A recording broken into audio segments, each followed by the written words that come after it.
Hello, everyone.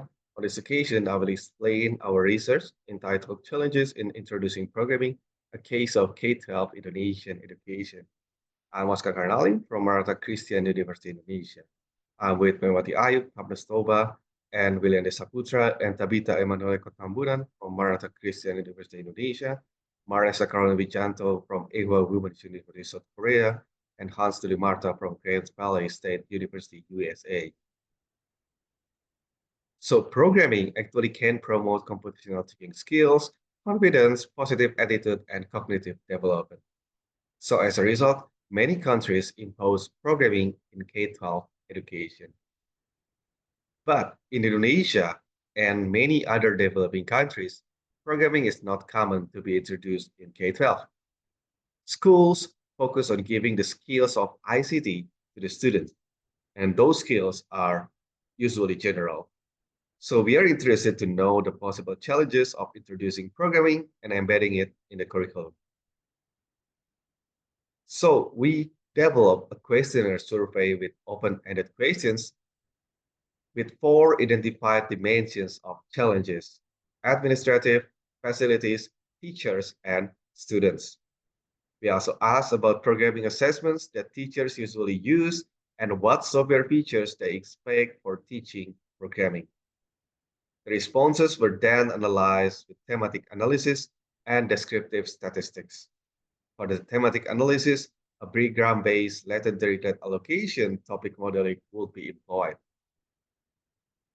So the questionnaire survey was distributed to 40 K-12 teachers who followed informatics for K-12 workshop. The survey was voluntary and anonymous. 38 teachers accepted the invitation and filled out the survey. Survey questions can be seen here. So we only have like 7 questions, but many of them are open-ended. And this is the results. So first, about the administrative challenges. So the problems is first, limited knowledge to plan learning implementation. And another issue is like they don't have learning modules for programming. And the third one is like time limitation, because teachers usually are given many administrative tasks. These analyses are supported by the topic relation graph. So basically, when we see in the graph, the terms about the challenges are occurred there. So for the suggested recommendations, is like first, we can encourage the teachers to participate in the workshops and utilizing learning modules from the web. The second is about facilities related challenges. So usually the problem lies on the limitations of the school to provide computers in terms of the amount, the specification, and of course, the internet quality. In general, schools only allocate 1 or 2 computer labs with limited specifications of computers. Another issue is internet network. So usually in Indonesia, it is not really stable. So for suggested recommendations, of course, teachers can still teach programming, but with unplugged activities. So it is an alternative to learning the concept of programming. It is not real programming, but at least they can learn the concept. The third, about challenges from the teacher side. So usually the most general ones is like they lack of programming knowledge and they need programming workshops to sharpen the skill. And even some of them see it is difficult to attract students to be interested in programming because many students see it as a difficult subject. And besides participating in workshops, teachers can also join community for programming so that they can get the latest news, like for example, Scratch at online community archive, providing resources and discussions about Scratch learning.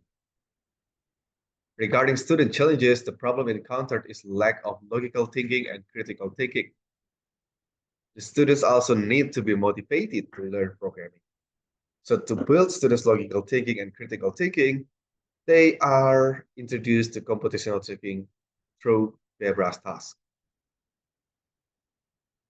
Regarding the assessments, so usually it is like when they teach programming, usually they will give a program to debug, and they will also ask the students to make simple programs. Some teachers give two types of tests, a written test to assess algorithm concepts and a practical test to make a program. The others assess through programming projects given to groups. And again, it is also supported by the topic relation graph. Regarding Key 06, the most helpful software features to learn programming are first, visualization, which is quite common, animation, and easy syntax model in particular language, error message that easier to understand, and drag and drop syntax. Teachers commonly require animation to attract student interest in learning programming. They also need a kind of environment that make programming a lot easier. Regarding Key 07, so the most used programming language introduced, usually like Scratch.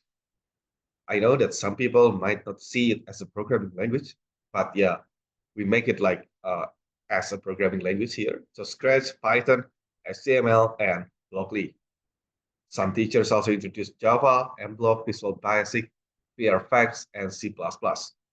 Scratch becomes the best programming language chosen by teachers regarding its features because it provides drag and drop syntax and a lot of animation. So as the conclusion, the study summarized fundamental challenges in introducing programming in K-12 Indonesian education, which analyses are supported using proposed topic relation graph. There are several challenges that are identified, which are limited knowledge to implement the models, limited learning models, limited time, insufficient number of computers, unstable internet connection, limited programming skills, limited computational thinking skills. And in general, the topic relation graph is useful for discovering the influence of related word concepts from responses to open-ended survey questions. Thank you.